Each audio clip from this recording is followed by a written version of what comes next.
Disclaimer. The information and education material contained herein is meant to promote the general understanding and dialogue of GAN's processing.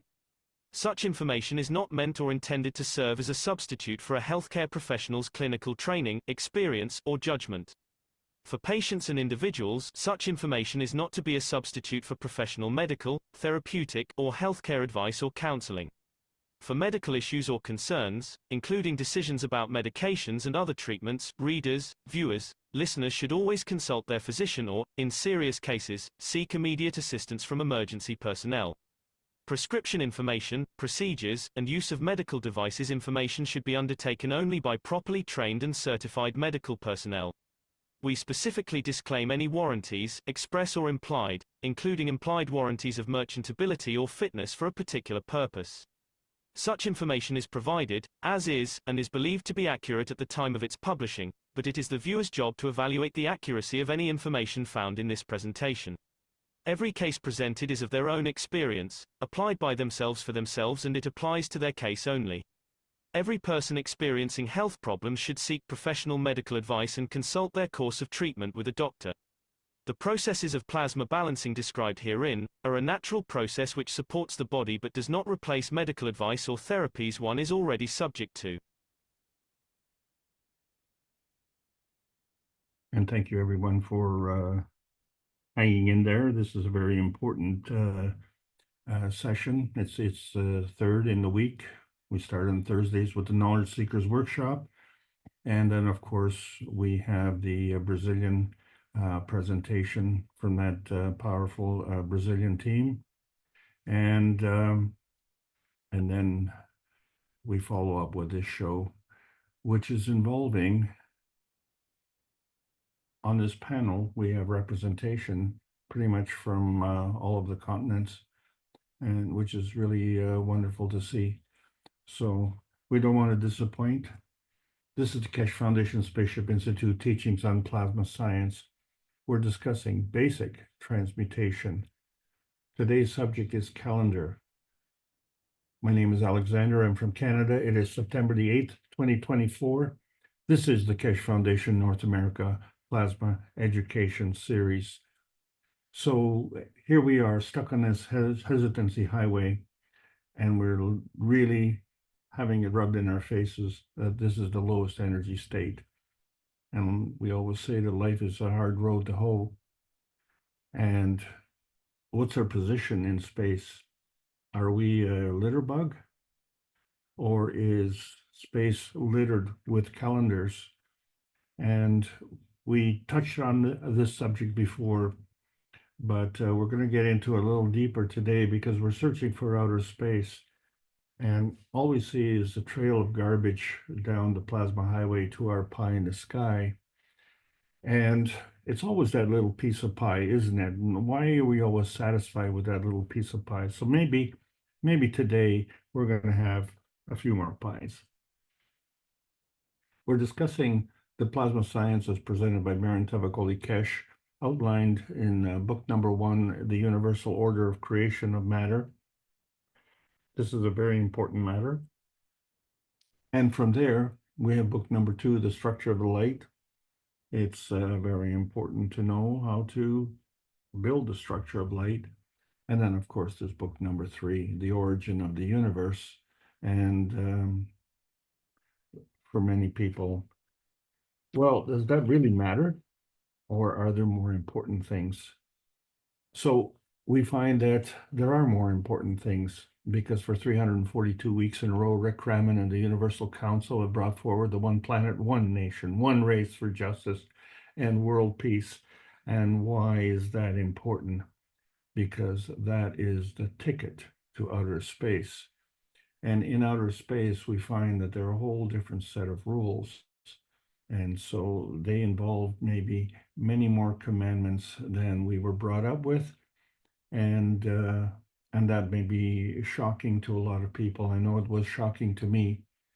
But that is the entrance to the plasma highway. And we're not near that entrance, really. We're just, approaching it because we're still on the transmission highway. And the transmission highway, of course, involves frequency.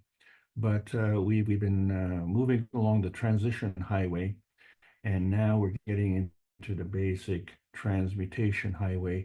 And that's what we're discussing today, because when you discuss speed, we discuss distance and time. And when we discuss calendars, we seem to also discuss distance and time. And distance and time don't really play on the transmutation highway. So where is the problem? And so it seems to be that it's our understanding of the MAGRAPH pie chart. There's that little pie again. And we find that the speed of light is a constant transmission, but it has a variable transition.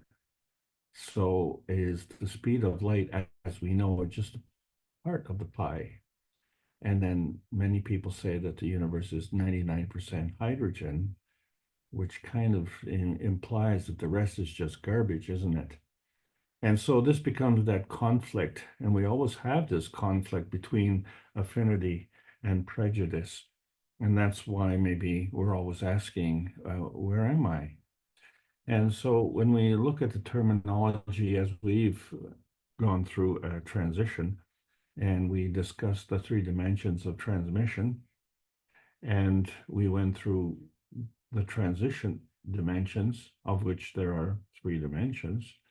I think you could see where this is going, because we're just discussing the x-axis transmutation dimension, because that is getting us into the spherical reference, and that is the medium.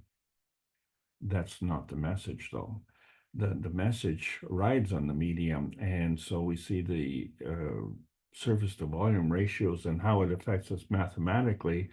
So if we go to the surface of the sphere and compare it to the volume of the sphere, we find that there's a synergy developed when you take one and you add another one, not necessarily the same one, and you have more than two. And the reason you have more than two is because you still have the one, and you have another one, and then you have the answer. And so this becomes a balanced equation. And in that balanced equation, we have three feedback dimensions. And we're none of those dimensions. We're just the observer, or sometimes the fudger. And what do we fudge? Well, maybe we fudge the math. Maybe we fudge the understanding. Maybe we fudge the calendars. And we can do this because we are in a different dimension. And so we had a good taste of this with the cups of life, because we had to create not the cups of the pandemic, but the cups of life, because that's what we see. We have different dimensions. We had the physical state of the components, and then we had the nanocoating process, and through that we created GANs. Gas as a nanosolid, and we had emotional GANs, and we had physical GANs. And so we called the emotional one the first cup, and the physical cup the second cup. And when we put the two together, other things happen. And then we can change the components and still get other things to happen. So if we find a basic gamut of ganses, such as carbon dioxide, calcium, zinc GANs, copper GANs, gold GANs, and of course amino acid GANs in a GANs state, and water in a GANs state. So different from the physical state that we are used to, because they represent another convergence of susceptibility of the matter-gen state, involving what we call MAGRAPH energy transfer states. And of course, due to the conservation of energy, not only does one side of the energy match the other side of the energy to balance things out, but as we go from the atomic state to the nano state to the GAN state, the balance of the conservation of energy remains intact, despite the fact that the elevation from one state to another state involves an increase in that field strength by an order of magnitude. And that becomes quite significant when we start to understand that we as a humanity have an abundant energy source within us, and we don't walk around with an electric cord.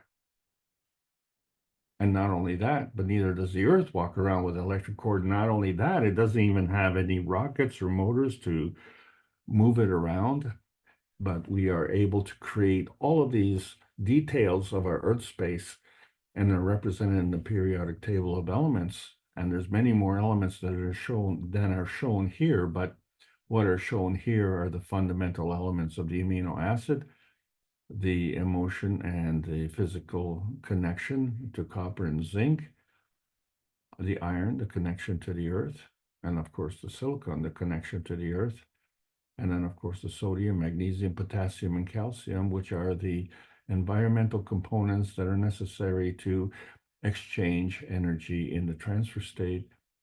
And of course the one that we all want, well, we want gold, don't we? And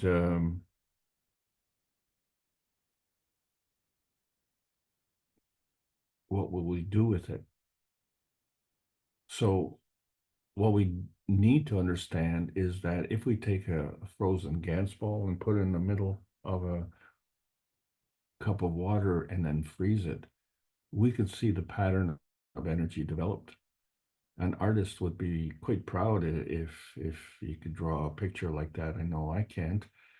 There are many skilled artists out there, but the frozen Gans ball is a brilliant artist. It shows you the gravitational core, and of course the cornerstones of the Gans. Well,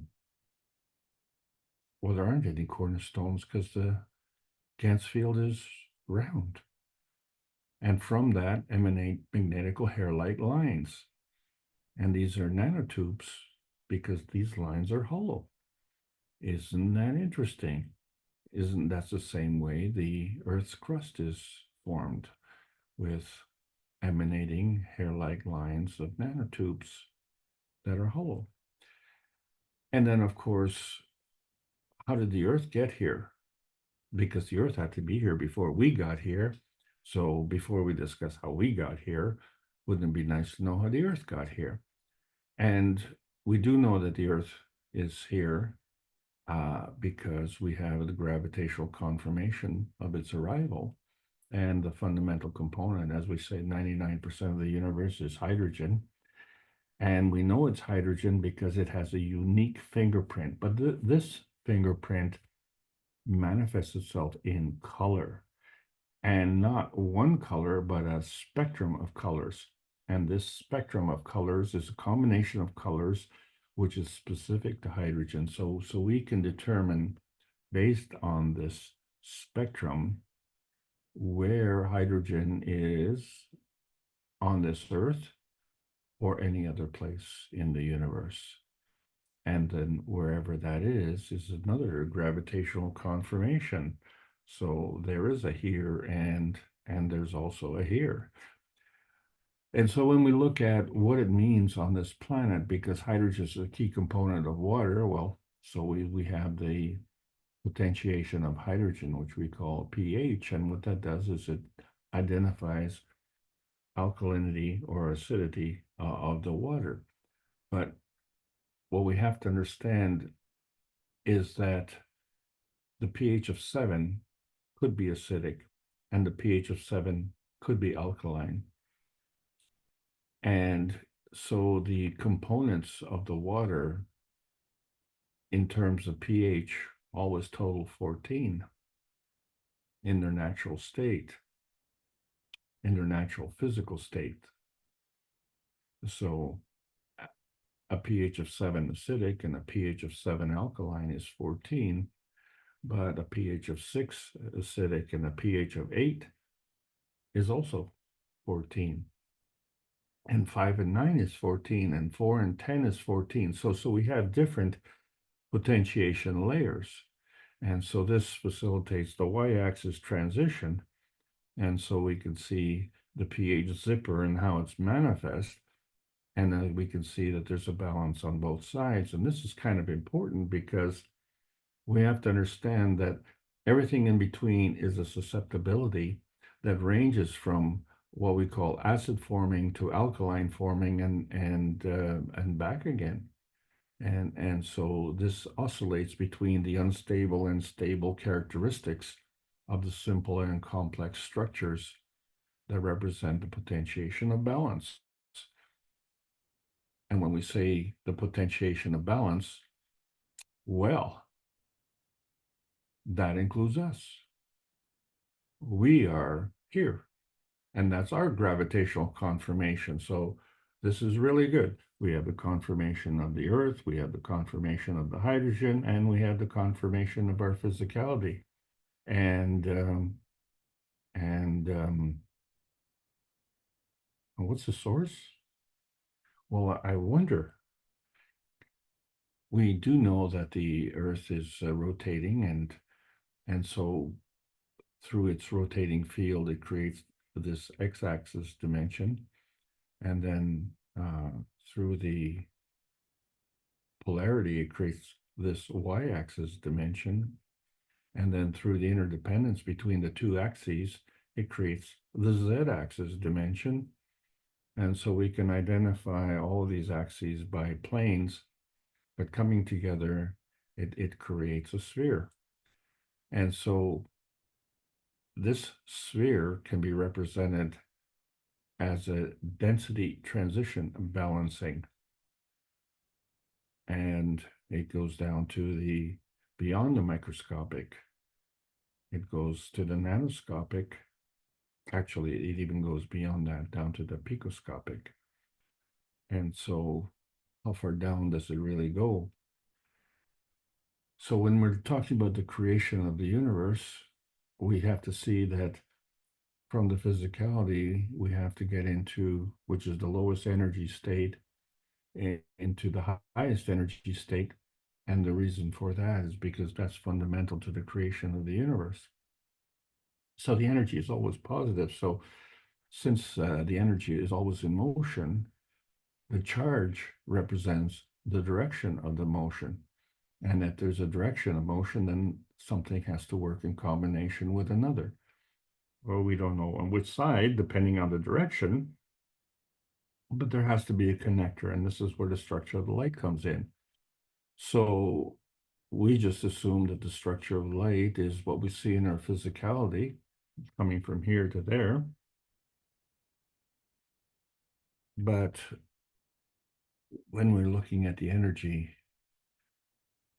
it can go in different energy states and still maintain its balanced position, because the energy is actually packed and it's put in a parcel, and that parcel is a field, and that field goes in two directions.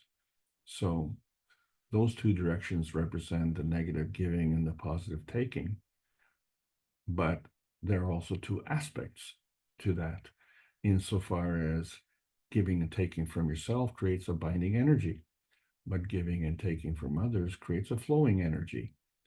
And so the negative charge principle shows that we can give and take. And so that giving and taking represents a feeding and a feedback.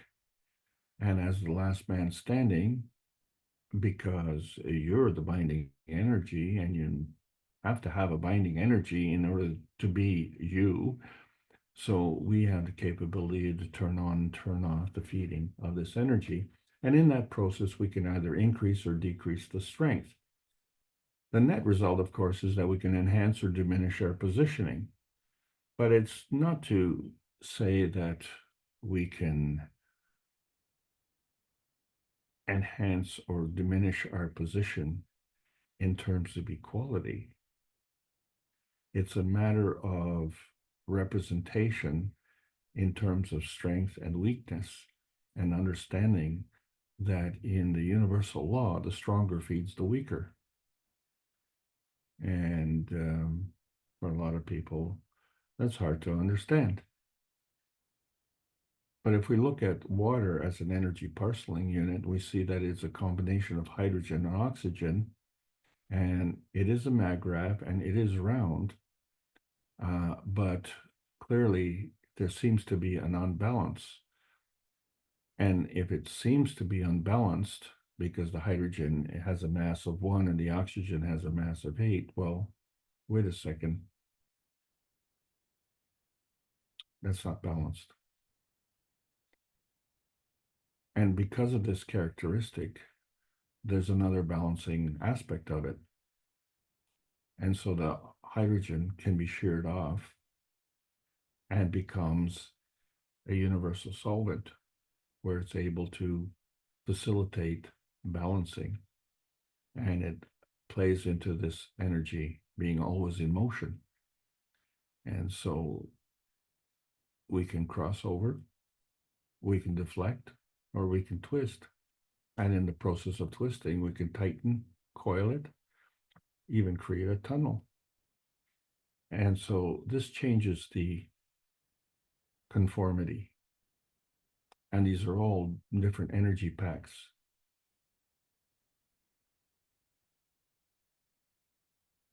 And they come in different parcels. And they come with different characteristics.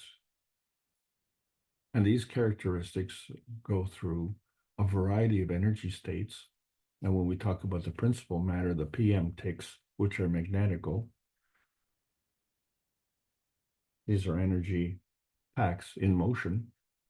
And when they come together with a common denominator, they dilute and create a MAGRAV condition, which involves the combination of the antimatter, dark matter, and the mattergen. And all of that converges and goes through a plasmagen conversion, which means to say that it can be as a plasmatic MAGRAV, or it can be a physical MAGRAV.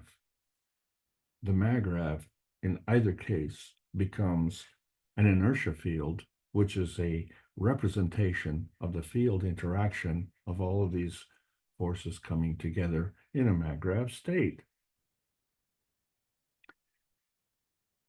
But the principal interaction is a two-way street.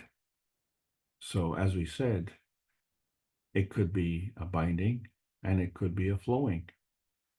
And in the binding process, it could be doing a transmission to the flowing.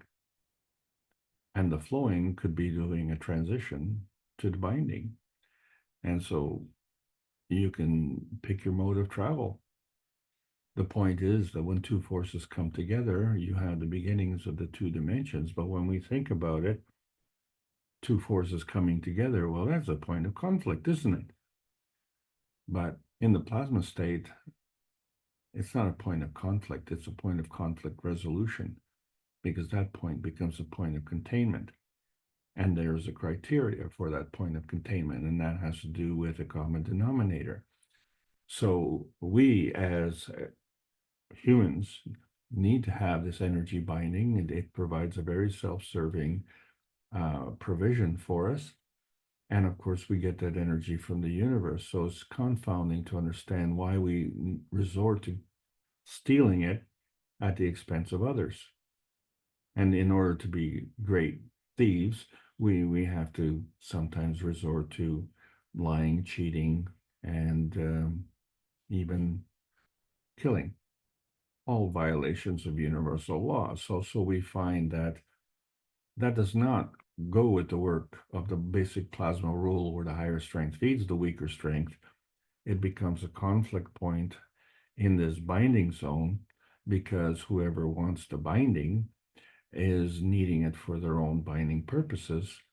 And it really makes it difficult when someone else is stealing from you. And so we find that this becomes a domino effect. And as such, it gives us a different point of view on our history, but it doesn't explain the field capture, which we see when we get the x-axis transition and the y-axis transition coming together with the z-axis transition, which is amalgamation of all these three dimensions. And so we go from a two-dimensional structure to a three-dimensional sphere. And this is constantly moving. And so then the question becomes is, what is the difference in the position? Because we've created a maggrav condition from the energy that's in motion, but now the maggrav condition is in motion. Excuse me. So the principal matter still keeps coming and still is bringing and converging in a maggrav condition. And so each energy level is within itself a maggrav. So the combination of the maggravs becomes a maggrav. And so how do we make that connection? And we find that there isn't just one energy pack because we're complex. And so each complexity has to have an energy pack. Excuse me one moment.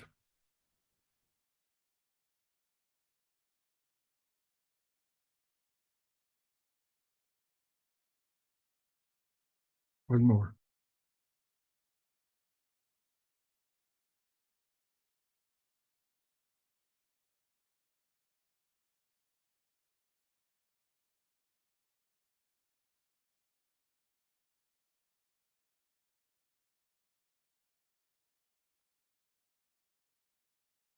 Thank you very much. I had to get into some of that strong coffee.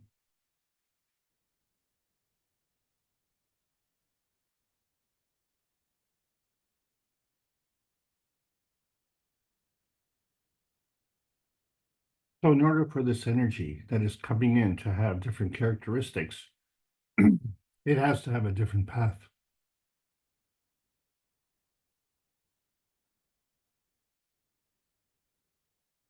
Because along that path, they pick up the energies, different energies.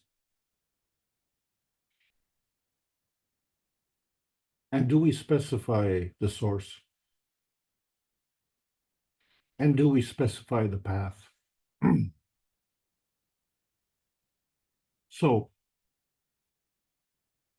if you're leaving home in your car and you're going to work, you specify the source, don't you? You're leaving home. Do you know the path? Well, the path you took yesterday may be blocked due to construction today. You'll have to choose another path. Has your source changed? Well, no, you're still leaving home. What about your destination? Well, you're still going to work. Because the path changes, does that mean you change your place of work?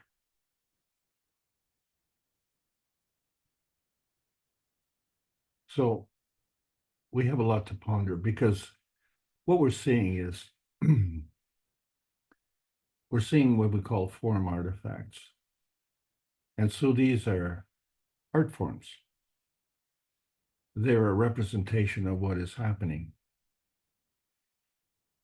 Some of it, what is happening, is in our philosophy. Some of it is in our mind. And some of it is in our pondering of our existence. But are we doing enough pondering? Because many of us still have the question of what is the source? And so that's what we're constantly looking for, isn't it? We're looking for the source because the fundamental source, of course, is our binding energy. And of course, we use sugar to do that binding energy. And it's because of the flip-flopping between the hexagonal gravitational form and the pentagonal magnetical form that we create this twisting susceptibility. And this is important because otherwise we're just chasing our tail, aren't we? Because there's always the giving and the taking, giving from yourself and taking from yourself. And we get nowhere. But when we start to do the spiral of growth and we see the manifestation that comes from the coiling, the reason for the coiling is because there's motion along the transmission line, but that transmission line goes in multiple dimensions. And so the growing goes in multiple dimensions. So we have the creation of the sphere in 3 dimensions, but that sphere, in terms of its growth, is variable. And in that process, we create what we call the star formation, as we found out the carbon is the cornerstone for that star formation because it's the connector to the source. And that source, of course, allows us to get into the folding deviation where we convert the amino acid into protein. And when we see the affinity between the solar system and the human body, and we see there's a lot of complementarity and common denominators, and then we see the calendar deviation. In most languages, sept is 7, octo is 8, novo is 9, and deca is 10. And yet they refer to the 9th, 10th, 11th, and 12th month respectively. And we've kind of allowed that to happen for many, many years. So if you're learning how to count, this is kind of confusing, but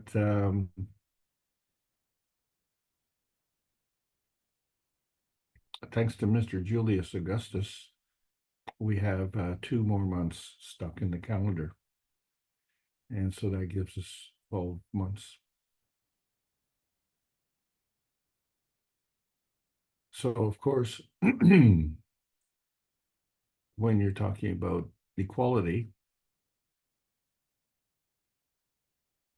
we all know that Leo the lion is the king of the jungle. And of course, kings are more equal than others. And so when we recall the discussion earlier that we had with regards to the Sphinx, and it's known as the oldest known monumental sculpture in Egypt, the oldest one, most recognizable. And archaeological evidence suggests that it was created from 2558 BC to 2532 BC.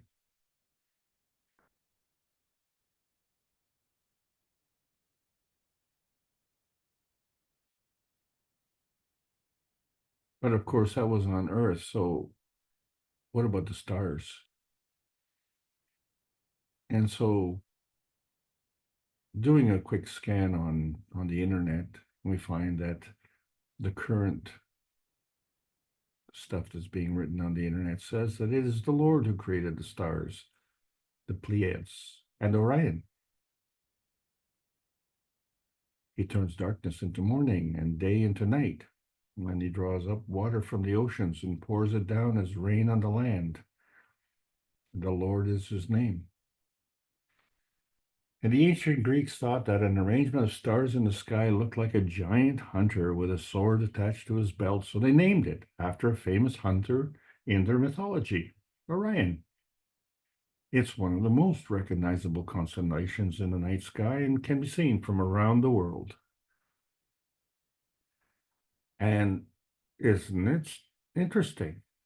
Orion's belt was formed in 2450 BC, which is what archaeologists adopted as the era to build the pyramids.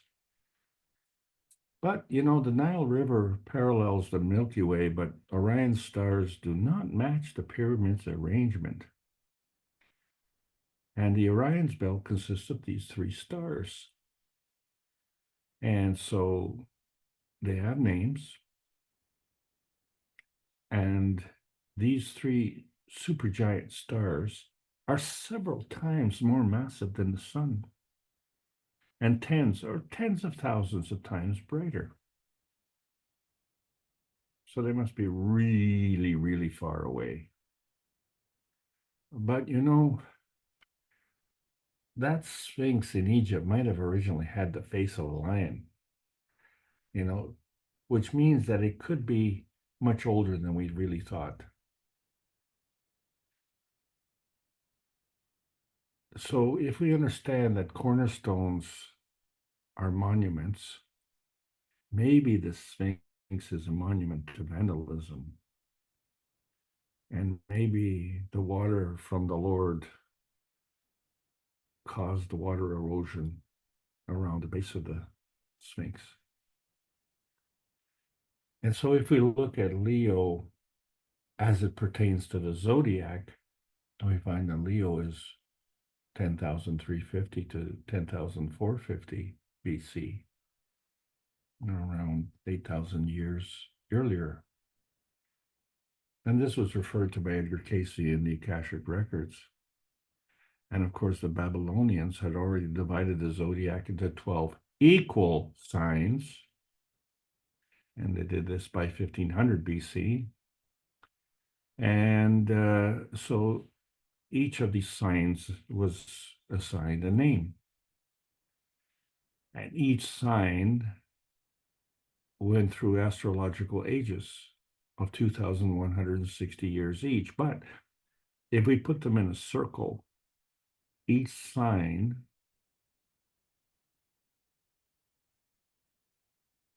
took 30 degrees of a circle of 360 degrees. So we use these astrological clocks to figure out what time it is or what time it was. And so when we look at a chart of the zodiacs, we find, well, there's Leo the lion, yeah. And there are other familiar things. Maybe we're familiar with the twins, the bull, the ram, the fish, Aquarius. They say we're in the age of Aquarius. But more importantly, if we look at the ecliptic longitude, each sign represents about 30 degrees. Actually, not about 30 degrees, exactly 30 degrees. And if we can be that exact, maybe we can make our zodiac reference chart around pi. I told you we'd have some more pi. 12 pieces of pi, each 30 degrees. As we said, it's 360 degrees in a circle. And we're going to cut this pi up. And what we're going to do is we are going to undo the pi.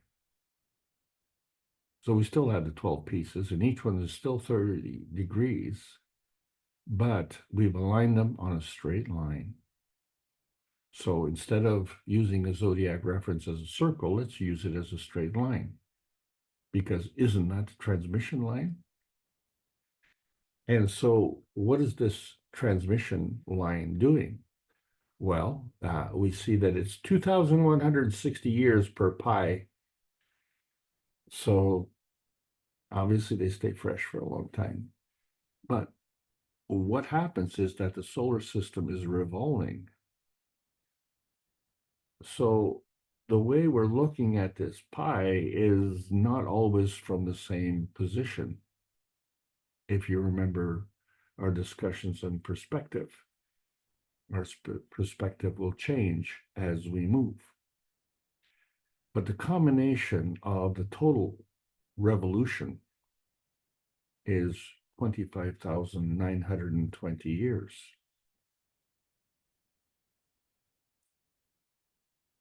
So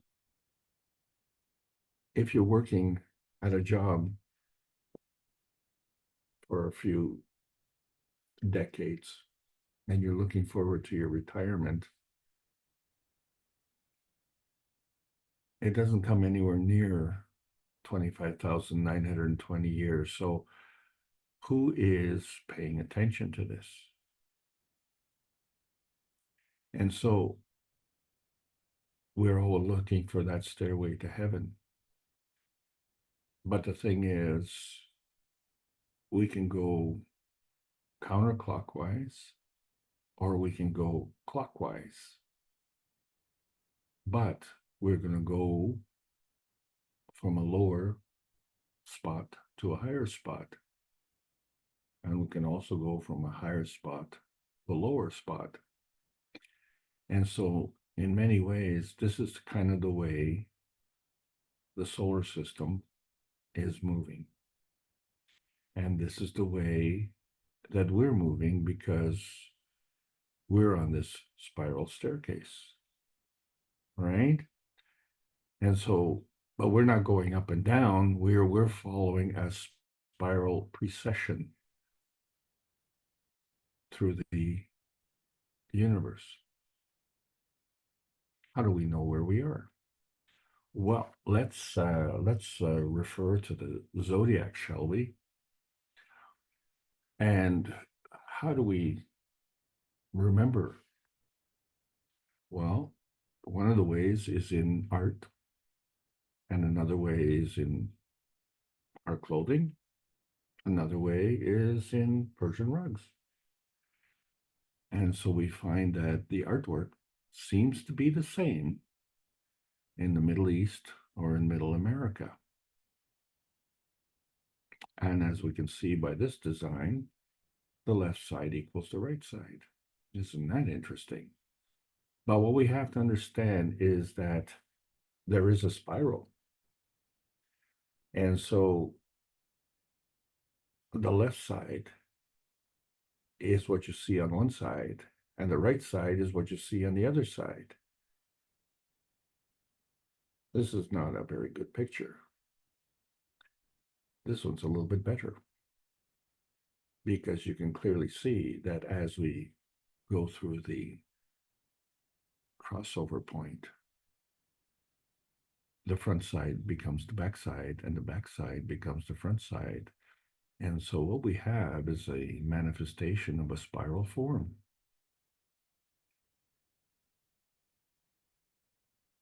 And they knew this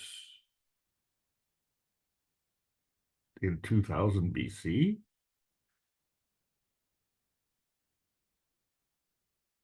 And these represent the four seasons.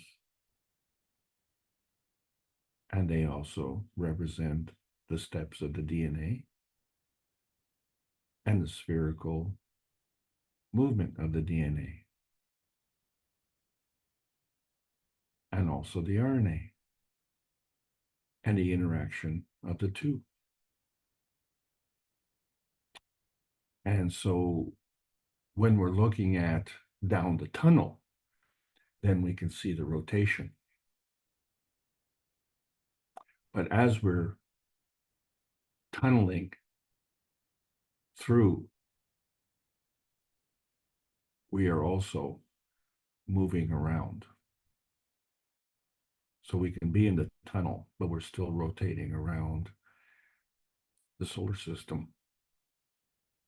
And so when we build something and we want to put a stamp on it, and the architects want to put a stamp on this and say, I built this.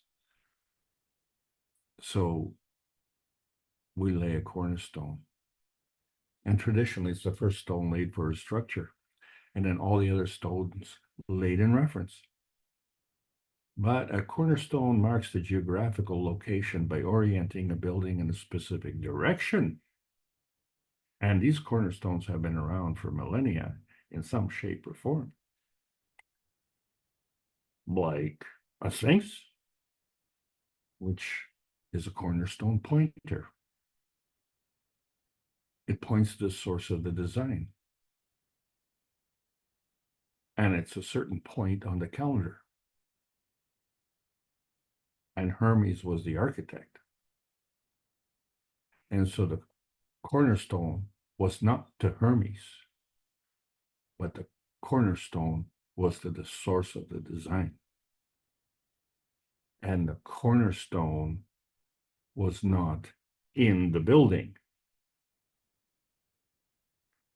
Hermes used the Sphinx as his cornerstone, not the way architects today use the cornerstone in the corner of the building. And so this is kind of important because if we see how the zodiac is spiraling, then it doesn't just go down and up, but it goes down and around, and then up and around again. And so we find that the zodiac follows that spiral, kind of like the DNA. And then when we look at Orion, the hunter, the great hunter, the lord of hunting, patron of male hunters, Orion was a giant huntsman and a demigod son of Poseidon. After his death, he was placed amongst the stars. And then he was later brought back from the underworld and became the god of hunting. And Orion's belt contains those 3 stars, none of which contain any planets as far as we know. But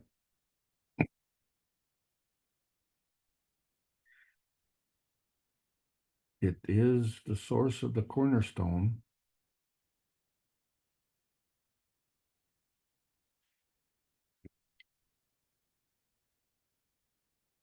That's the source of the pyramid. What about the soul cornerstone? The soul cornerstone is in the center.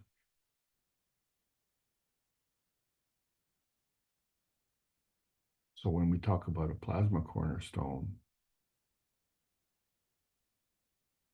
it's not all the cornerstones in the center, but it's the sp3 tetrahedral conversion that's in the center. And so, of course, we're working on the Oasis cornerstone, which is a cornerstone of connection based on positioning by nearness and proximity. And I wonder which direction it is pointing. So when we're talking about relationships, so we've been focusing on the scientific relationships, trying to establish a Maggrath balance between the magnetical and gravitational field forces. And then how does that balance with the spiritual forces, where the spirit is the motor of the soul? So we have to look at the plasma science to add to the knowledge and bring these 2 together in a balance, what we call the conservation of susceptibility, where we have independent variables and we have an equation where there's a balance on one side and a balance on the other side, but each of these variables are variable and determined by susceptibility. So the susceptibility on one side would reflect on the susceptibility of the other side, because even though they're independent variables, they are interdependent. So we have this conservation of variability as well. And it still is a Maggrath. But historically speaking, what we see, according to Hermes, is that the cornerstone of the Sphinx is not the cornerstone of the pyramid.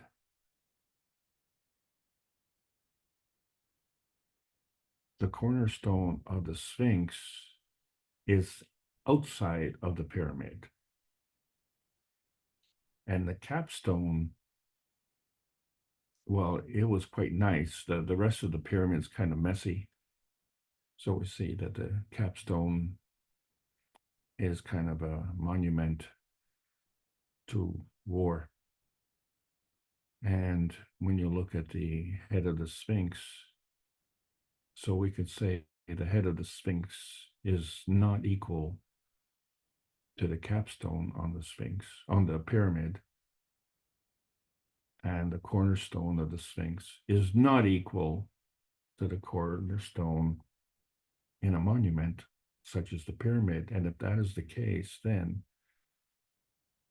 the cornerstone of a building and the capstone of a building is not equal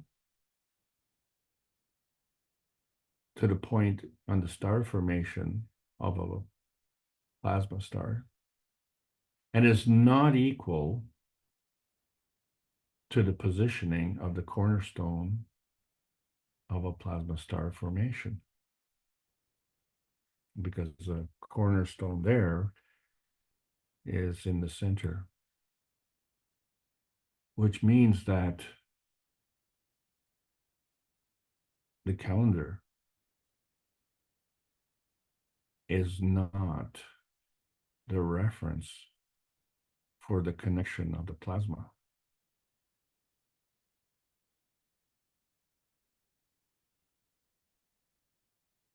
It's not the reference.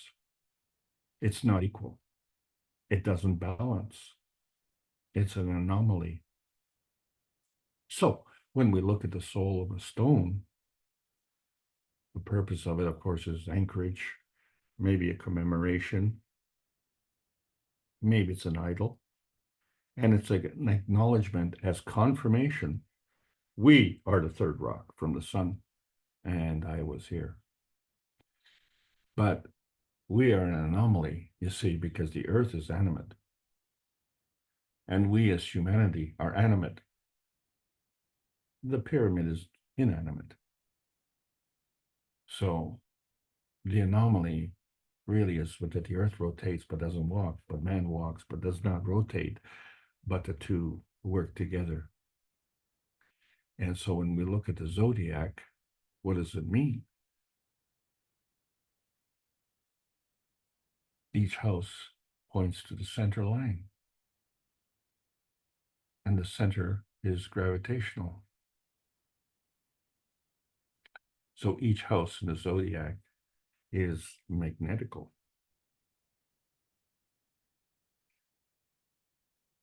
So the zodiac is a fun tool.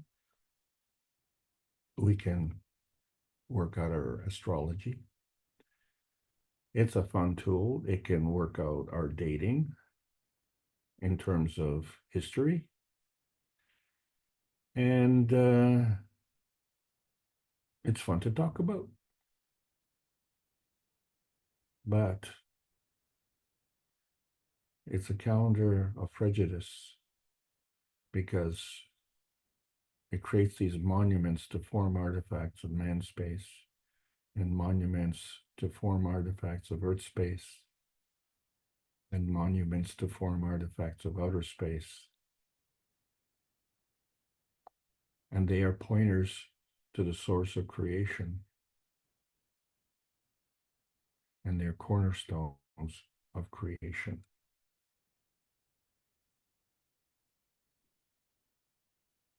Whereas the cornerstones of science, we have our own zodiac. We have our nano cornerstone, our pico cornerstone, our GANS cornerstone, our plasma cornerstone, and our soul cornerstone. And they're all connected. So there's a plasma state and there's a physical state. And there's a reference to the matter plasma dimensions. Due to nearness and proximity, we have two matter states, one you can touch and one you can't. One you can see and one you can't. And regardless, man is feedback dominant. We don't point to the source.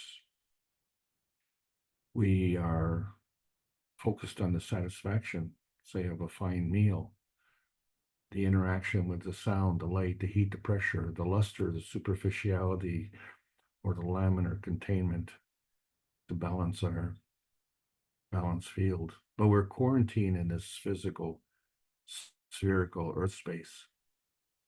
So these cornerstones are form artifacts, often referred to as the transmutation of life. We already have gravitational confirmation, but the oxygen on this planet is further gravitational confirmation because it's fundamental to life. And it's what makes this a blue planet. We are the water planet. And we have been flooded with a lot of things.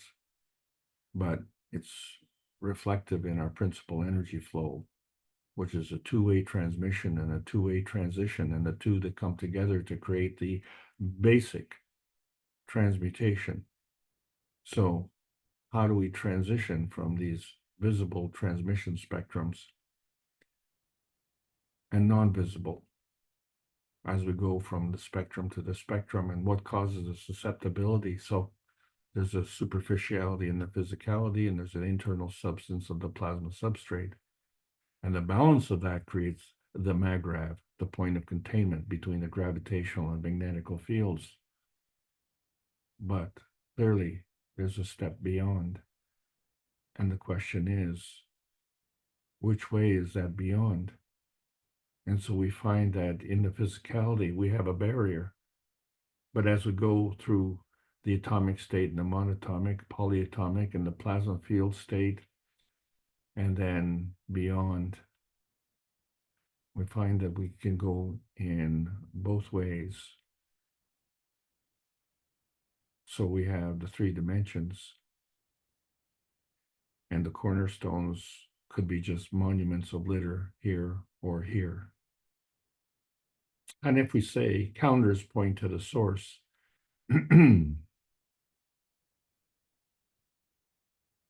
which source are you talking about? The source that has them gold in them hills, or the gold Gants that we have demonstrated at the Sanya conference?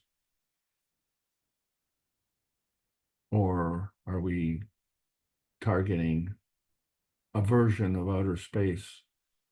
Or are we targeting the version of outer space, where we go from the gravitational point of Earth space to the gravitational point of some space as we travel through the reality dimension? So we have to set up our antennae to tune our transmissions and to tune our transitions, and understand that when we select one force, and if it's magnetical, it is balanced by a force selection of another gravitational force. So we can have resulting selections, and they can feed the MAGRAV manifestation. So selection manifestation is predetermined by choosing. So why not choose the peace dome of intention? So this range transition affects the standard folding deviation and leaves no room for war. So we can have this Z-axis transition balance to and from the peace dome. Because as we explore our calendars, we find this plasma balance. It shows that knowledge and wisdom can give you deeper insight, but experience will change a man's perspective. It allows us to reflect on life. And misconduct becomes harder to rationalize because the historical reference becomes meaningless. It's the pH balance seeking which becomes the polar balance. And the plasma balance is uncut in any state.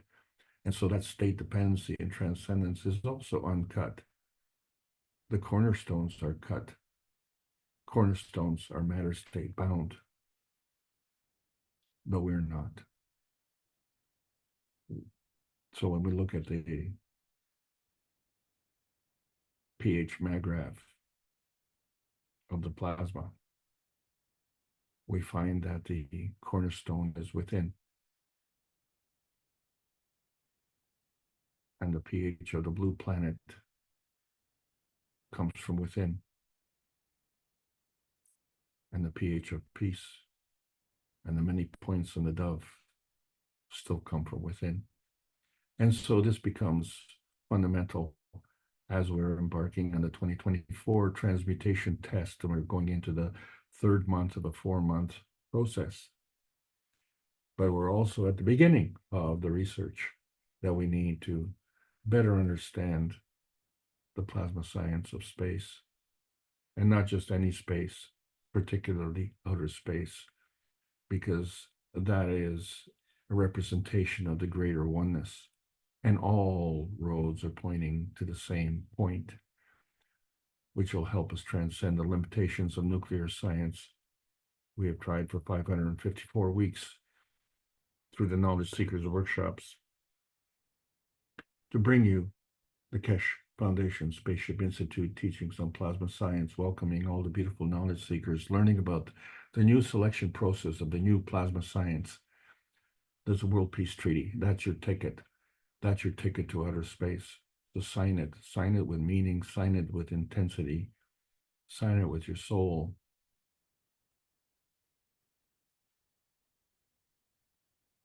Are the calendars the spiral pointers of the x-axis sphere creation? That's a question. And is man the reactor of a three-dimensional universe? Can mind find heaven through the field transition? Can even go into outer space without a peace dome? And can man transmute through the dimensions of history? See, the calendars are the cornerstones of knowledge of the physical transmission dimensions. And so plasma science needs to be delivered daily via the peace dome in exchange for peace on Earth. So welcome to the new outer space age. And that's the end of this lesson. Thank you all very much for allowing me to present.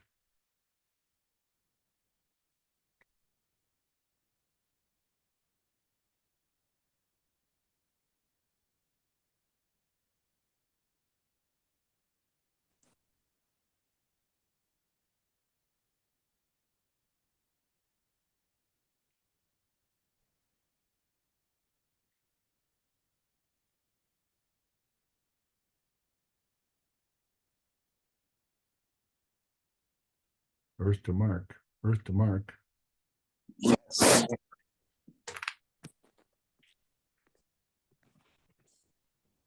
was trying to say another master class. Thank you, Alex.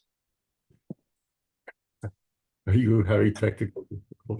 Even though abbreviated, I went to the kitchen to make a stronger cup of coffee, but I don't see my mouse in front of me. I'm on the iPad, right?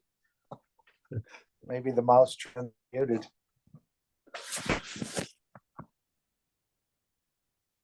Would anyone like to share anything about what we just heard?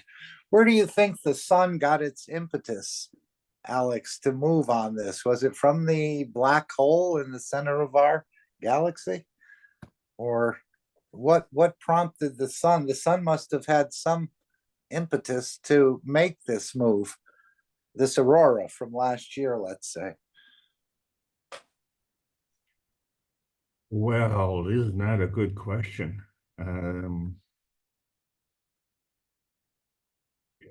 There's a possibility that there was a feeding.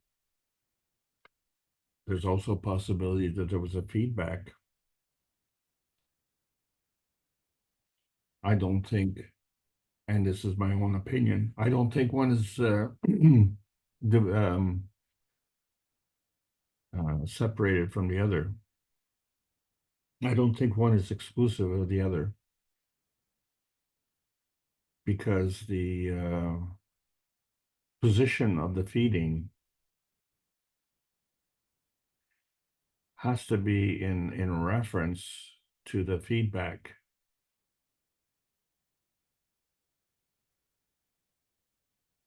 In other words, if you don't get any feedback, then you'll be constantly feeding.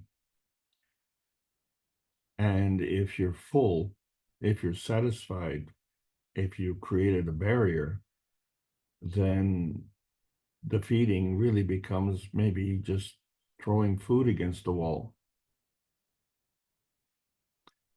And that's a wasteful experience. So I don't think the sun's involved in that kind of wasteful experience. That's my opinion. So there has to be a welcoming on our part, because we are animate part of history, and the earth is an animate part of history, but that part of history, as far as the earth is concerned, has not been a pleasant history. And yet the earth keeps going. And so does man. So does the humanity. So what we're referring to here is the indomitable spirit of the earth and the man. And the historical reference to monuments of the past, and as enduring as they are in the past and they are inanimate. So as long as we pay homage to those inanimate monuments, we can't go forward. But I think we've come to the point now where the hunger has set in, and the physical satiation of that hunger is no longer enough. So it created a welcoming. And we have to understand that, because when we were born, we weren't born on Mars. We were born on Earth, which was our decision in terms of a choice of destination, but it was the Earth's decision in offering a welcoming. So when you have a impetus and a welcoming, then you have a convergence, an arrival. You created a landing zone and you arrive safely. But there's a storm on this planet, and has been going on for millennia. And I think it has to do with the cornerstones of knowledge. And one of the reasons I needed a strong coffee was because this has not pleased me. This class today has not pleased me. What is pleasing is to have a different kind of awareness, but part of that awareness means that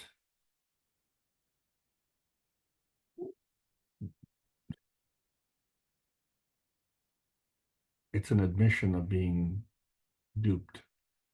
And as Barnum Bailey often said, a sucker is born every day. And nobody wants to admit to being the sucker. But maybe I can hide it from you and hide it from myself. And so coming to this conclusion has been a real a traumatic experience,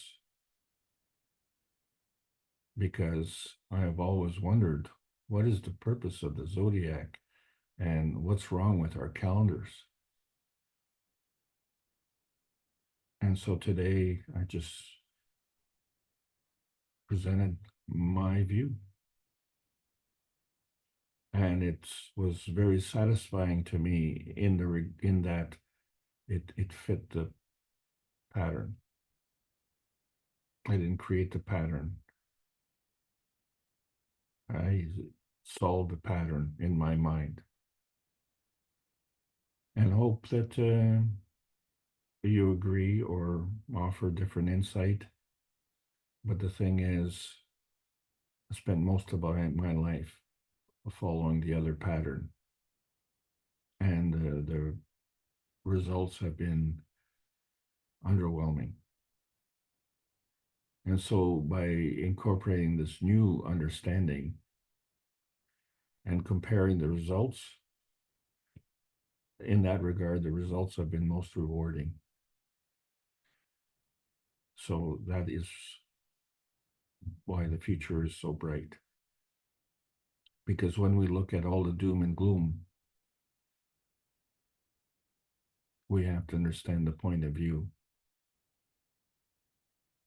And there's no doom and gloom in the new outer space age. It's our path to heaven on earth. Back to you, Mark. Okay, let's see if anyone else would like to raise a point or ask a question or take an exception to what's been said. I think Alex can handle any of that. You showed that graph of the, was it the going up and down or spiraling? And isn't this in a way where humanity has been? We've had more enlightened periods, I think, on this planet. Yeah, with the flying carpets and perhaps transmuting or zero time communication. Mr. Kesh said we've been able to grow our own tail when we had a tail and other things like that. So I think we've ebbed and flowed in knowledge on this planet, but we've never had the elevation of the soul to keep it. We've always devolved back down into a lower understanding, and then humanity comes back up again. And we've been going through this cycle for apparently thousands or maybe even millions of years on this planet. I don't know, but hopefully this time is the time we're going to permanently keep it. This is the plan, I believe. We're not going to let it go this time around. And again, I don't know when that will finally arrive there. But this is, I think we're going to keep it this time and then make our joining with this universal community much more apparent to everyone. It won't be a mystery anymore. Well, you know, Mark, how difficult it is to talk to the younger crowd. You know, they have their own language. When I was personally having a problem with people who were so enamored with how sick things were, and I was wondering, well, what happens if you are really sick? You know, where the meaning of one is opposite, and so where if it's sick, it's wonderful, and if you're sick, well, you're have to go to the hospital, I guess. The point of the matter is that when I was young, I discounted the mythologies because they were mythical. But one of the things that history didn't discuss, they didn't discuss who won the football game on the weekend. I mean, there's some people who keep track of that, but how far does that go? Maybe to the beginning of the last century or something like that. But what we're talking about is something that transcends centuries. We're in the era of millennia, and there are people who keep track of 26,000 hours. If you ask, if you're late for supper, how late are you? Are you a minute late, an hour late, or oh no, I'm 5,000 years late? Well, the supper's kind of cold. So who keeps track of that?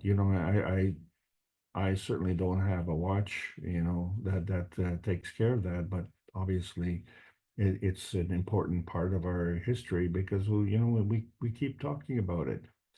And I always fail to see the connection. But the reason, and my excuse is, and I'm sticking to it, is that I had no interest in finding that reason. I always felt that there was someone who was more skillful, more knowledgeable than I was, and was more interested in the relevance of finding the answer to that. And I depended on that because you can't do everything. It's only when I was forced to investigate, and I said, well, like, you asked a serious question, like, why is that?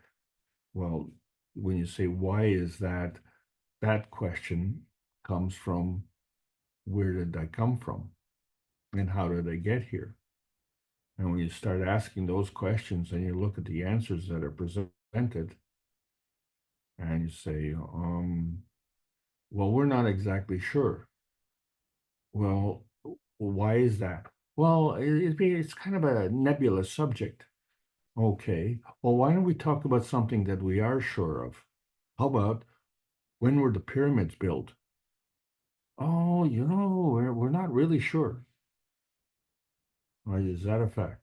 And what who charted the zodiac, and why did we bother charting the zodiac? And how does that relate to what I'm going to do next weekend? So if you're not asking those questions, then you just let it slide. And it just seems like no one was asking those questions.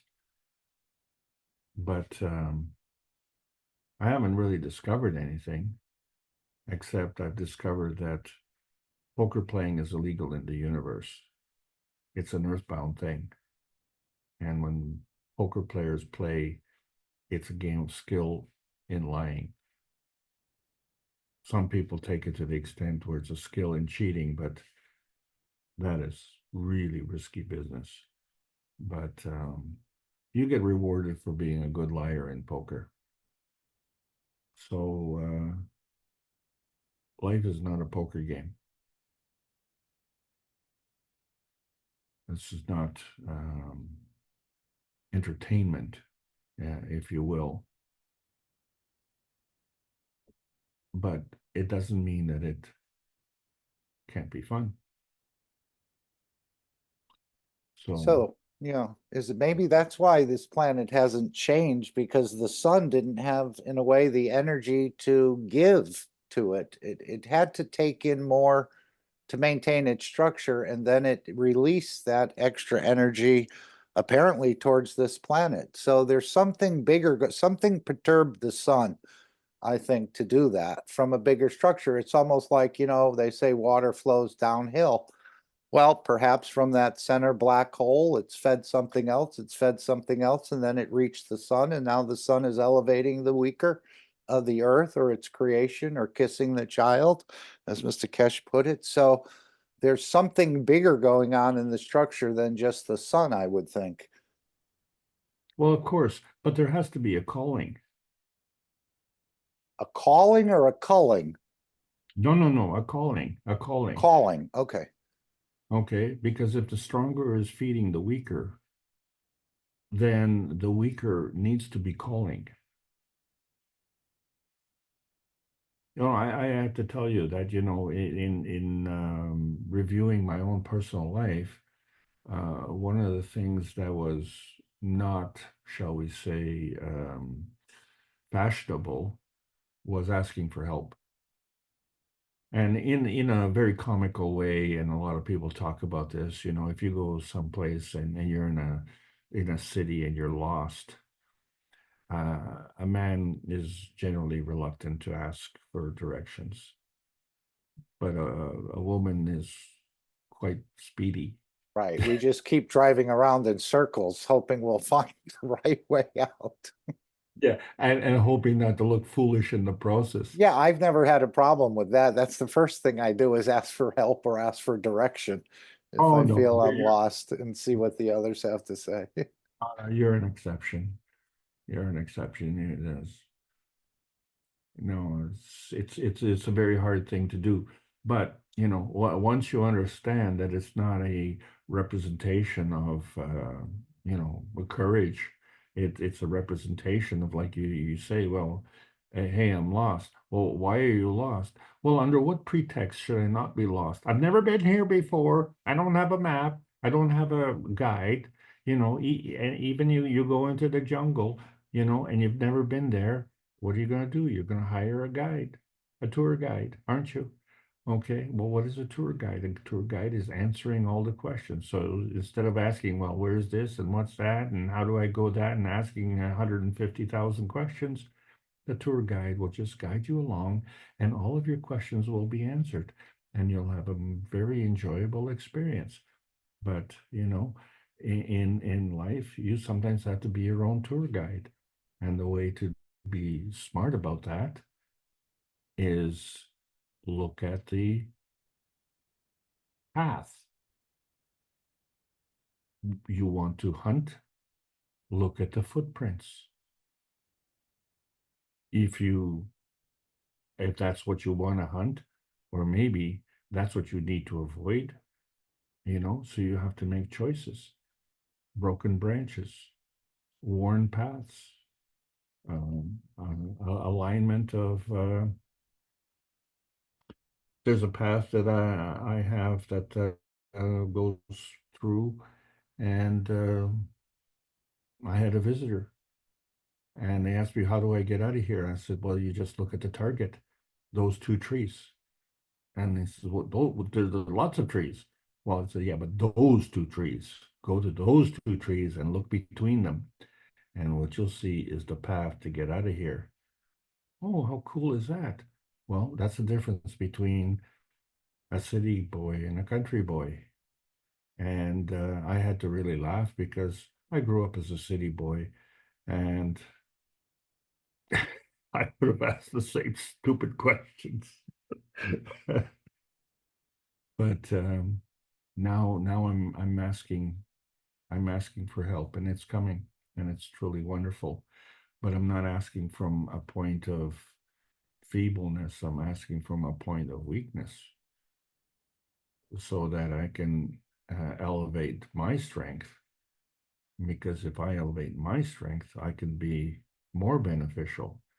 And that's what the sun has done. The sun has fulfilled our weakness by calling for help.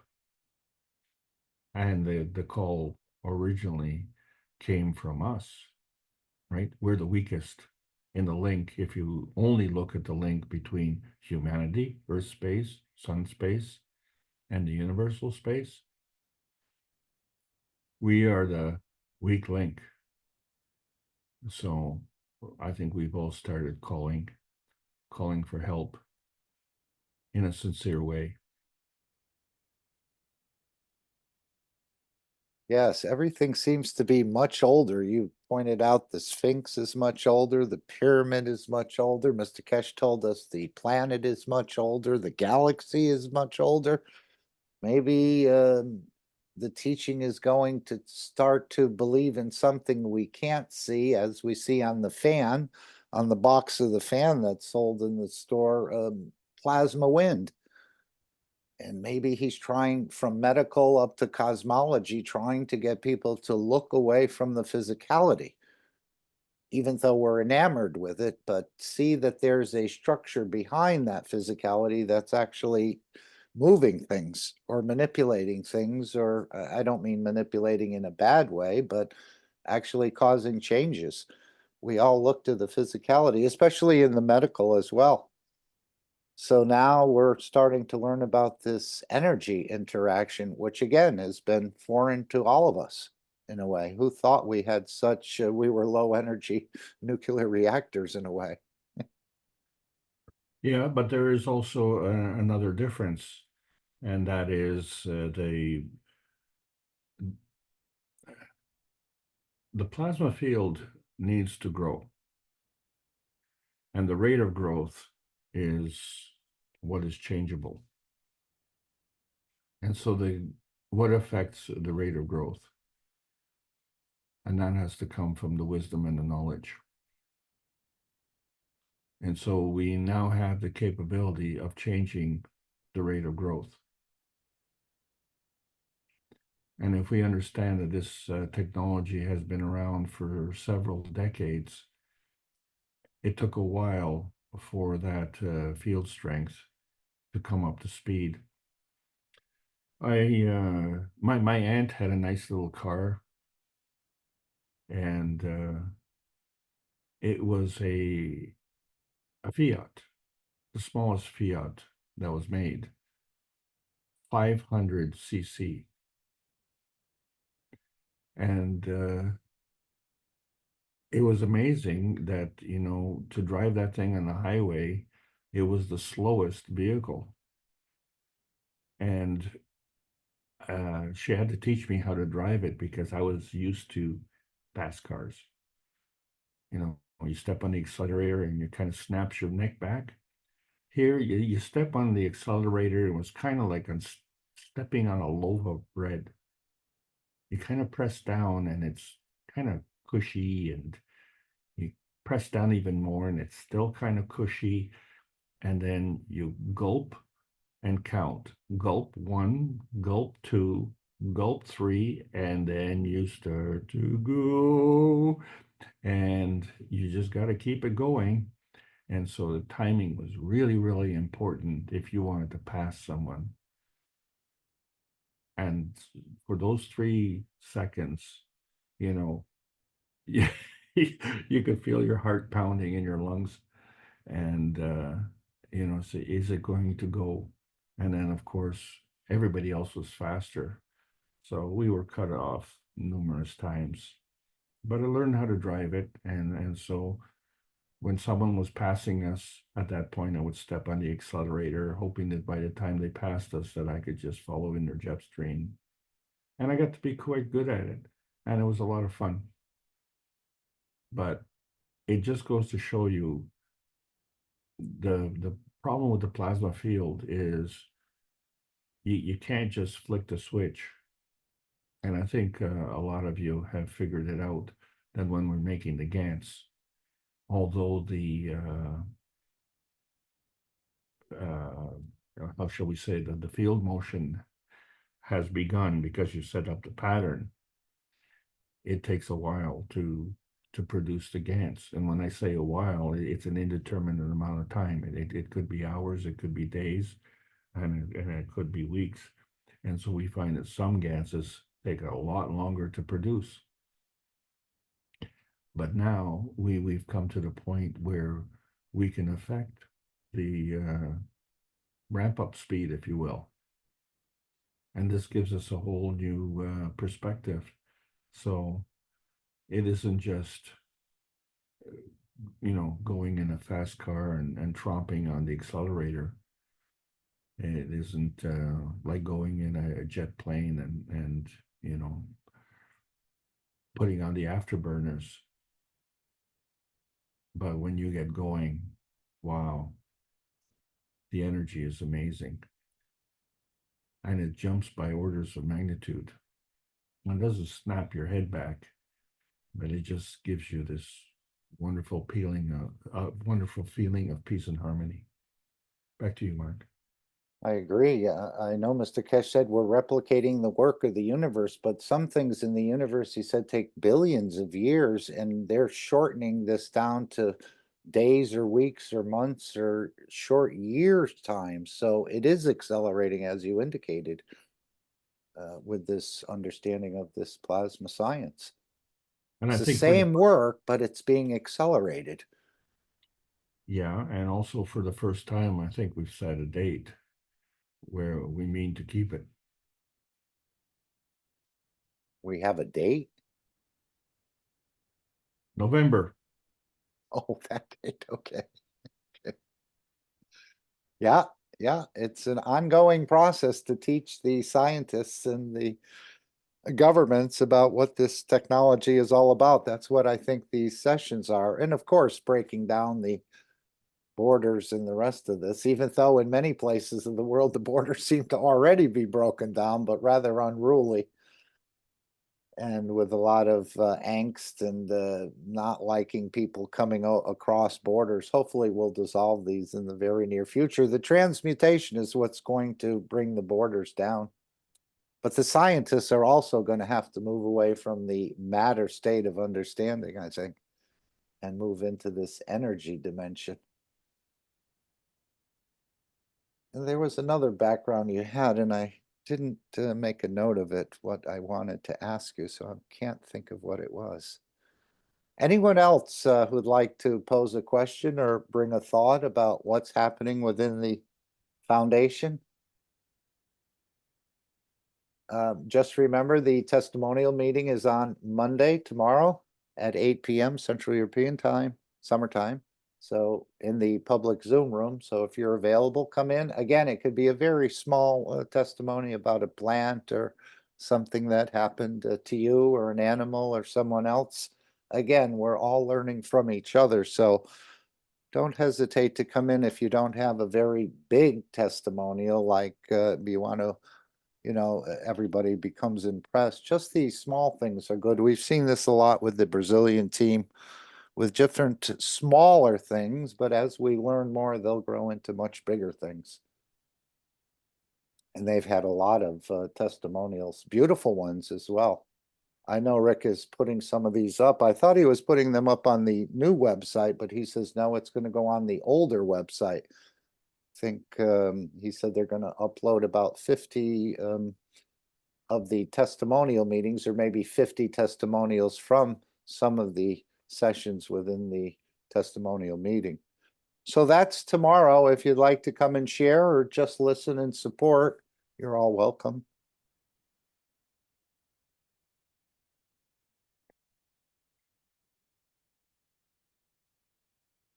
Anyone else would like to come forward with something?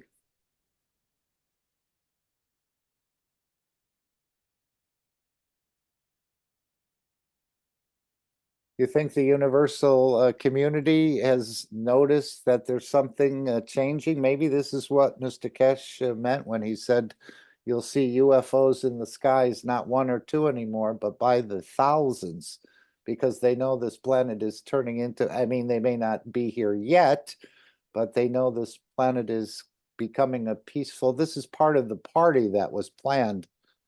As he said, you have to get everything ready, and many souls are returning here. They're not UFOs, they're actually souls coming back, but I think we'll see those as well. UFOs in the skies, because now they realize that they want to welcome this new child into the community, almost like a christening in a way, but not the religious type.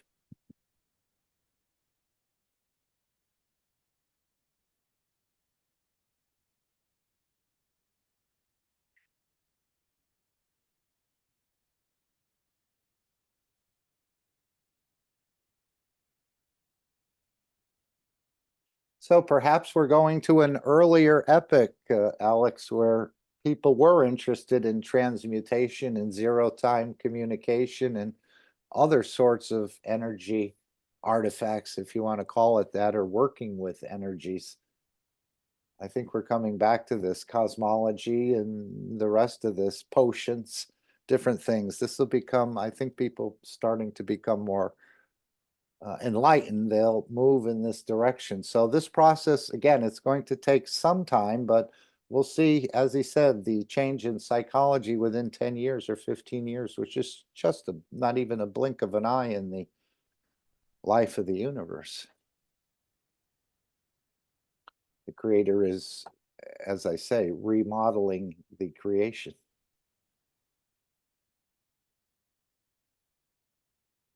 I want to thank everybody for allowing me to continue to present. I'm hoping you're finding it interesting. We have crumbs in the pathway that lead us. We just have to identify that pathway and understanding what the signs mean. And I just I'm very excited to see how they come together.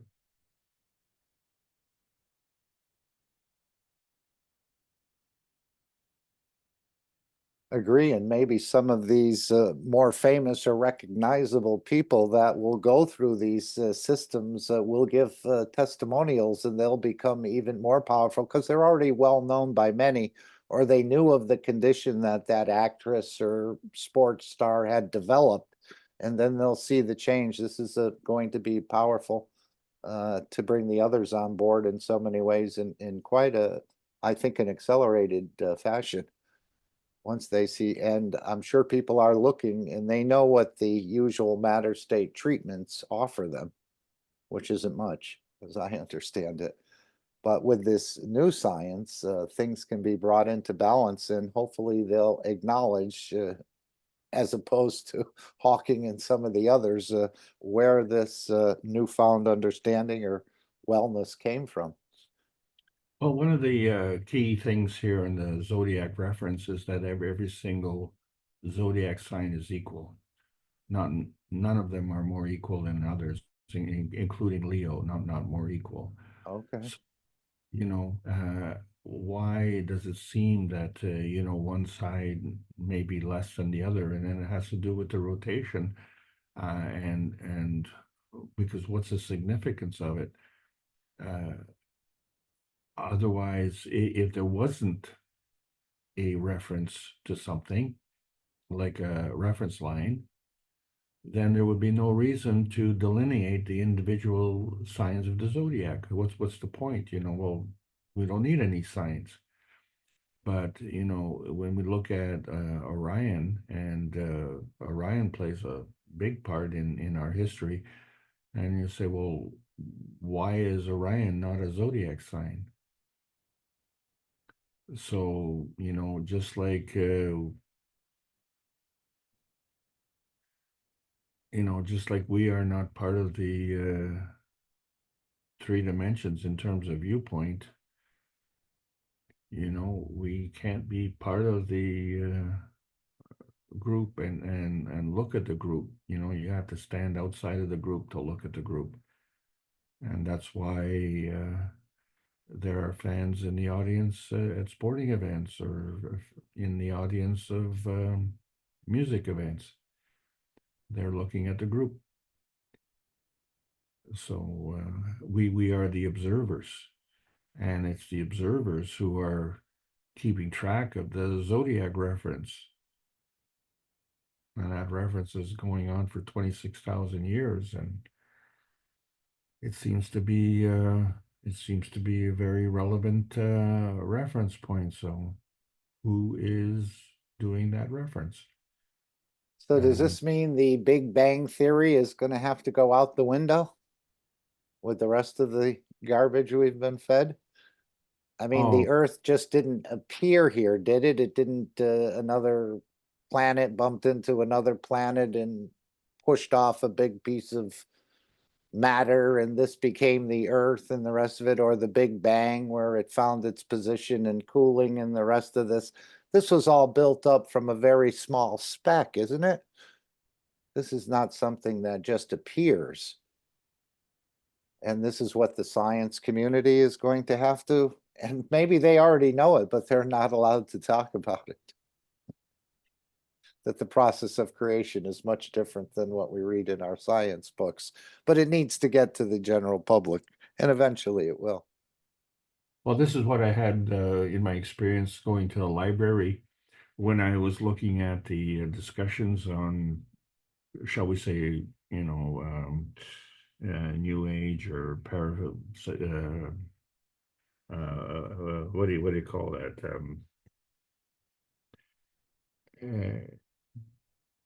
Anyway, things to do with UFOs and all that stuff.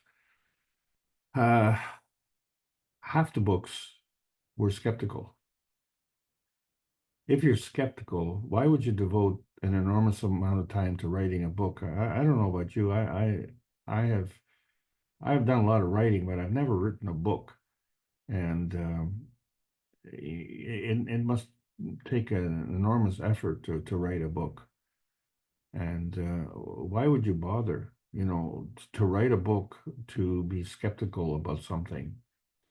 That means it warrants your attention.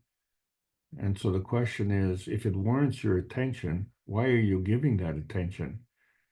It's just like, writing an essay on why you don't like football.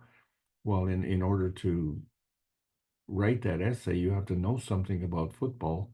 So you better start watching a lot of games so that you can be qualified in your opinion.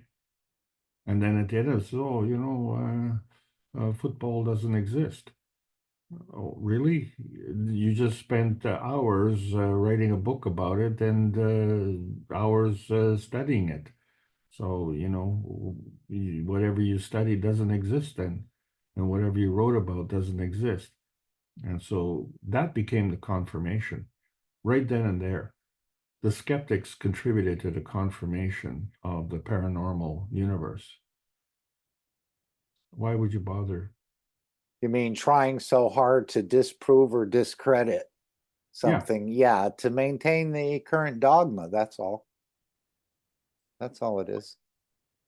And I think they know that, because they don't want to allow us to, in a way, open up to this bigger understanding of who we are in the universe and the creator and the rest of this. Made in the image of the creator. That means you can create, you can change things. I mean, for the good, not, again, for selfish reasons, but just the power that's within your central energy structure. This has not been allowed to come forward. Only the matter state. Yeah, big muscles, big arms, or whatever. this is powerful, but not the dimension of the energy. That didn't exist in a way. It was alluded to, but not wanting to confirm. Well, you remember the child who would always ask why, and mommy would answer the question and says, well, why, mommy? And then mommy would answer the question, well, yeah, but why? Yeah. And then, finally the answer is, well, ask daddy, but the point is, if the answer to the question comes up with the same question, then the question is not the question becomes the answer. If you see this pattern, and I, for instance, could not understand why this pattern was identical in the Middle East and in Middle America. I mean, absolutely identical. How is it possible? There's a big Atlantic Ocean in between. So there was some way to communicate. Was it wirelessly? Was it by boat? Was it by airplane? Was it by spaceship? And why would you do that? Why don't you just come up with your own design? Well, you look at the traditional clothing of the different nationalities, and uh, it was really funny. I was at a Hindu bazaar, and all the and this is in North America, right? And all the Indians there were dressed in black. They had, black dresses and black pants and black coats. And I had blue jeans and a blue jacket. There's probably 1,000 people in there, and I'm the only one dressed in blue. I thought, well, this is strange. I couldn't understand why, it was so important for everybody to be uniform. And then they put on a show that was a show attached to a wedding. There was a representation of a wedding dance and wedding show. All the participants in the show were the brightest colors that you've ever seen. I mean, fluorescent yellows, fluorescent greens, fluorescent reds, bright, bright, bright. And what really made them stand out was the fact that everybody was dressed in black. It was amazing. So, I was really heartened to see that, because I thought, oh, gee, everybody is so uniform and dark. And then here in their festive mode, they were brilliant, bright, shining, full of life, full of energy, full of beauty. It was wonderful. That saved my experience in that place. That no one ever jumped on me for wearing a blue jacket. There was no discrimination that way. Uh, I mean, the blue jacket would have, if there was any discrimination by color, the blue jacket would have been the reason, not the fact that I'm not Hindu. That would not have. So there was no discrimination in that regard. So they were all very kind in that regard, and they didn't make me feel uncomfortable at all. So I really appreciated that. But I got a chance to enjoy the culture and then see, well, that culture was in North America, and that culture represented them in India. Well, there's two oceans. There's the Atlantic Ocean and the Indian Ocean in between those two.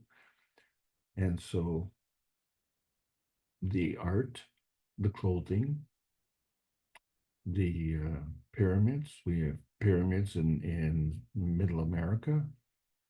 We have pyramids in South America. We have pyramids in Indonesia. Ways, these are all different cultures, and here's the common denominator. And in fact, the Great Flood was commented on in 7 different civilizations. So it's not that one plays cricket and one plays baseball and one plays rugby and one plays football. 7 civilizations spoke of the Great Flood. And 7 civilizations had the form artifacts of pyramids. And these spiral forms were represented in all of them. So there must be something to it, because why would someone spend so much time being skeptical if there wasn't any substance to the matter? Thank you all for allowing me to present today. Back to you, Mark. Good. Let's see if anyone else wants to bring a comment. Please open your mic. It's almost like the child asking the father, "Daddy, why is the sky blue?" Well, well, the sky is blue. You're correct, but well, that's because the creator loves blue, and that's the reason the sky is blue, son. No other question about it.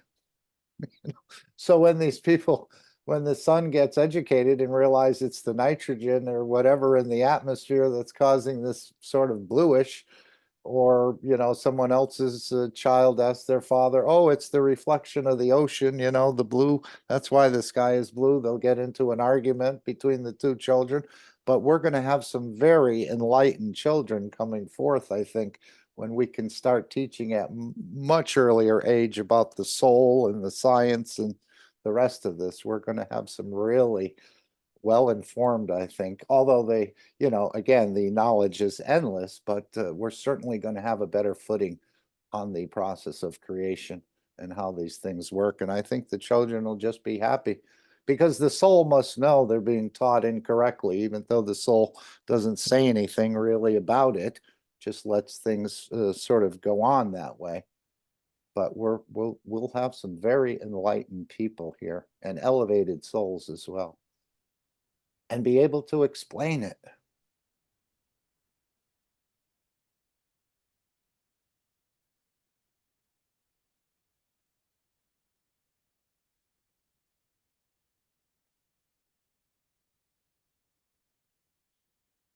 Okay, I guess we'll take the screen and close out. I'd like to keep the Keshe Foundation Free for Humanity, which Alex has voiced over part of it. Anyone else have any other thoughts they'd like to share? If not, I will share the screen and we'll conclude. Thanks, Mark. Thank you, Alex.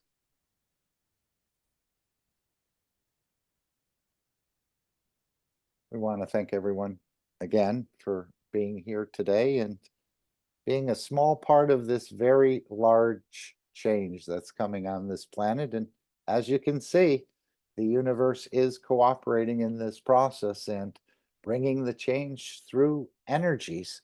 And we can do that. We're not powerless. You can participate every day in this process. You can even participate multiple times a day in this process. I don't think it's the amount that's so important, but it's the regularity of elevating others, especially the world leaders and the world religious leaders who give them, the world leaders, the pretext for going to war and creating all this mayhem. So I want to thank you all for being part and bringing the change. And again, you're not here by coincidence. Your soul has brought you here. So I'm going to play the Keep Keshe Foundation Free. And of course, we have the 3 wise men. I've never really considered the thinking, speaking, and acting good as a major of major importance, but now we're learning how important this process is, creating a shielding and giving to others. If you can work and practice on thinking, speaking, and doing good. This is the ethos of Mitra, or the child of Mitra, but it can be our ethos as well. We may not be able to achieve what the child of Mitra is achieving, but we can certainly learn. So I just want to thank you all, and may you all be proud of the work you do. May you all be proud of the person you are, and may you all be proud of the difference you make for your being here. thank you all and have an amazing rest of your day. Is there anyone else who would want to say anything before we go? Is there something that you've been holding that you'd like to share, but just a little apprehensive to share it? Please come and speak it.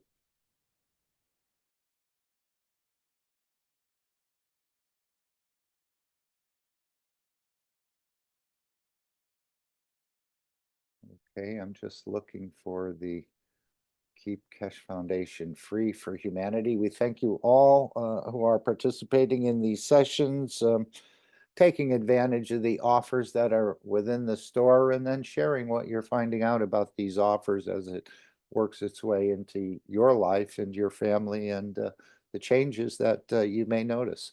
So thank you all, and we continue moving forward. And I think, as he said, this big energy that's been released by the sun is a part of this whole process. We're getting some universal system assist at this time. So thank you all again for being here and continuing to find out more about yourself and how the process of creation works, and of course about the creator itself, which is you. Thank you all.